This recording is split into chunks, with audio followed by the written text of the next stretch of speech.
तुझे क्या लगा था तू मुझसे बचकर यहाँ से भाग जाएगा? नहीं, ये तेरी गलतफहमी है। अब देख मैं तुझे कैसे तड़पा तड़पा कर मारती हूँ। मैं तुमसे विनती करता हूँ, मत मारो मुझे, छोड़ दो। नहीं, मैं तुझे नहीं छोड़ूंगी। अब तू अपनी मौत को अपनी आँखों से देखेगा। इतना बोलकर आंख निकालने वाली चुड़ैल अपने नुकीले नाखूनों से आदमी की आंखों पर वार करती है और उसकी आंखें नोच कर बोलती है, अफसोस, अब तो तू अपनी मौत को भी अपनी आँखों से नहीं देख सकता, क्योंकि मैंने तेरी दोनों आँखें निकाल ली हैं। तेरे इस हालात पर तो बहुत तरस आ रहा है मुझे।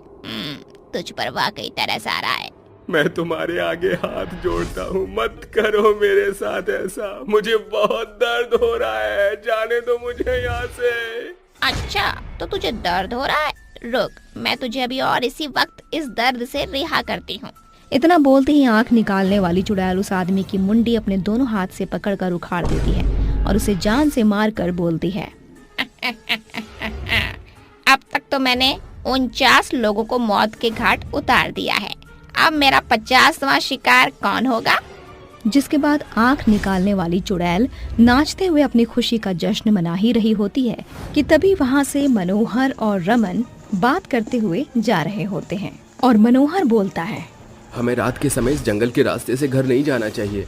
भगवान न करे कहीं कोई जंगली जानवर आ गया तो आज ही हमारा राम नाम सत्य हो जाएगा। अरे शुभ शुभ बोल, क्यों इस रात के अंधेरे में तू अनाप शनाप बोल रहा है? रमन ने इतना बोला ही था कि तभी उनके सामने आंख निकालने वाली चुड़ैल आ जाती है और खिलखिलाकर हंसते हुए बोलती है, भगवान कुछ करे या ना करे, लेकिन मैं तुम लोगों का वो हाल करूंगी जिससे तुम्हारा कलेजा निकलकर बाहर आ जाएगा। चुड़ैल को सामने देखकर उनकी आंखें फटी की फटी रह जाती हैं और उसकी बातों को सुनकर उनका दिल दहल जाता है। तभी डरते हुए मनोहर बोलता है, अरे हत्या करना पाप होता है चुड़ैल, और हम तो एक शिक्षक हैं। अगर तूने हमें मारा तो तुझे इसका पाप लगेगा। ओ मूर्ख इंसान, तू मुझे पाप और पुण्य प्रवचन मत सुना। क्या तुझे ये नहीं पता कि चुड़ैलों के लिए इंसानों की हत्या करना किसी त्योहार से कम नहीं होता? ओ चुड़ैल माता, अगर आप अपना त्योहार का एक दिन नहीं मनाओगी तो कुछ बिगड़ तो नहीं जाएगा। हमें छोड़ दो, हम मासूम इंसान एक परिंदे की तरह हैं। हमें आजादी रहने दो और यहाँ से जाने दो। बहुत शौक है ना तुम्हें आजाद होने का। मैं तुम्हारे इस ख्वाहिश को अभी पूरा कर देती हूँ। इतना बोलते ही चुड़ैल मनोहर और रमन की आंखों को नोच कर निकाल देती है और उनकी मुंडी को उखाड़कर उन्हें जान से मारकर वहां से चली जाती है। अगले दिन सुबह जब रमेश जंगल के उसी रास्ते से सब्जी बेचने जा रहा होता है कि तभी उसे मनोहर और रमन की लाश दिखती है। लाश को देखकर वो उल्टे पैर गांव में जाता है और लोगों को इकट्ठा करके बोलता है, आज फिर से जंगल में मैंने 2 लाशों को देखा है और उनकी भी मौत ठीक उसी तरह हुई है जैसे आज तक सभी लोगों की मौत हुई है। लगता है ये दोनों भी जंगली जानवर का शिकार बन गए। पता नहीं ये जंगल का जंगली जानवर और कितने लोगों को मारेगा। अब मुझे नहीं लगता कि ये जंगली जानवर का काम है, क्योंकि आज तक जितनी भी मौतें हुई हैं उन सभी की आंखें निकली हुई और मुंडी शरीर से अलग होती है, और कोई भी जानवर हर बार एक की तरह इंसान को नहीं मार सकता।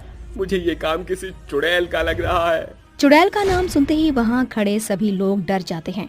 तभी उस भीड़ में से निकलकर एक बूढ़ी औरत जानकी घबराते हुए बोलती है, लगता है वो आ गई। जानकी की बात सुनकर गौतम बोलता है, कौन आ गई? वो आ गई, अब वो किसी को जिंदा नहीं छोड़ेगी। जानकी काकी, आप किसकी बात कर रही हो? कौन आ गई, बताओ हमें। ये बात कुछ सालों पहले की है। प्रताप और विशाखा की राधा एक लौती बेटी थी। उन दोनों ने उसे बड़े लाड प्यार से पाला था। राधा बिल्कुल निडर और बहादुर लड़की थी। वो हर एक मुश्किलों का सामना डट कर करती थी। ऐसे ही एक दिन की बात है। उस दिन राधा और जानकी घास का बोझा सर पर उठाकर जंगल के रास्ते से घर लौट रहे थे कि तभी राधा बोलती है, जानकी काकी, आज तो इन हरी घासों को खाकर हमारी भैंस और भी ताज़ा और गाढ़ा दूध देगी। सही बोला राधा तूने। दोनों बात करते हुए जा ही रहे होते हैं कि तभी राधा और जानकी देखते हैं कि विक्रम और शंकर एक आदमी को चाकू घोंपकर बेरहमी से मार रहे हैं। ये देखकर राधा बोलती है, जानकी काकी, वो दोनों विक्रम और शंकर है ना, लेकिन ये दोनों उस इंसान को क्यों मार रहे हैं? हमें उस इंसान को बचाना होगा। पागल मत बन राधा, देख नहीं रही उनके हाथ में चाकू है। अगर उन्होंने हमें देख लिया तो वो हमें भी मार डालेंगे, इसलिए दबे पांव यहाँ से निकलते हैं। इतना बोलकर जानकी राधा का हाथ पकड़कर उसे लेकर जाने लगती है। तभी राधा अपना हाथ छुड़ाकर उस आदमी को बचाने भागती है और उन दोनों लोगों से बोलती है, छोड़ दो उसे, क्यों मार रहे हो? अगर तुमने उसे नहीं छोड़ा तो मैं शोर मचाकर यहाँ सभी को इकट्ठा कर लूंगी। तूने हमें इसे मारता हुआ देख लिया? हाँ, मैंने सब कुछ अपने इन्हीं आँखों से देखा है। अब मैं ये बात जाकर गांव वालों को बताऊंगी कि तुम दोनों कितने बुरे इंसान हो। अच्छा, तो तूने अपने इन्हीं दोनों आंखों से देखा है ना? जब ये आंखें ही नहीं रहेंगी तो फिर तू देखेगी किससे?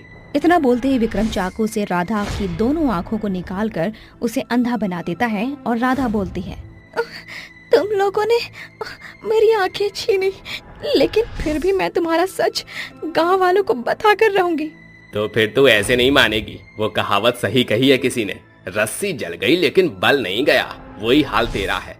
लेकिन अब तू देख कैसे हम इस बल को अभी और इसी वक्त हमेशा हमेशा के लिए शांत करते हैं। जिसके बाद शंकर उसी चाकू से राधा का गला काटकर धड़ से अलग कर देता है और पकड़े जाने के डर से वो लोग उसी जगह पर गड्ढा खोदकर उसकी लाश को दफना देते हैं।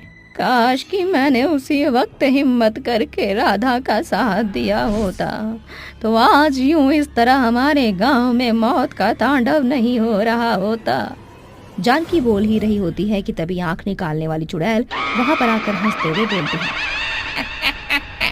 वाह रे मेरी किस्मत, आज मैं एक साथ इतने सारे लोगों की आंखें निकालूंगी।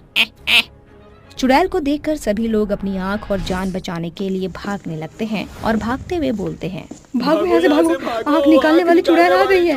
जितना भागना है भागो, लेकिन मेरे चंगुल से तुम लोगों को कोई नहीं बचा सकता। इतना बोलकर चुड़ैल लोगों की आंखें नोच कर निकालने लगती है और उनकी मुंडी उखाड़ कर उन्हें जान से मार देती है। तभी गौतम जानकी काकी से बोलता है, काकी, आपको कुछ तो पता होगा कि इसे कैसे रोका जाए। इसे रोकने का बस एक ही तरीका है, जहाँ पर इसकी लाश दफन है वहाँ से हमें इसकी लाश को निकाल कर उसे जलाना होगा, तभी इसे रोका जा सकता है।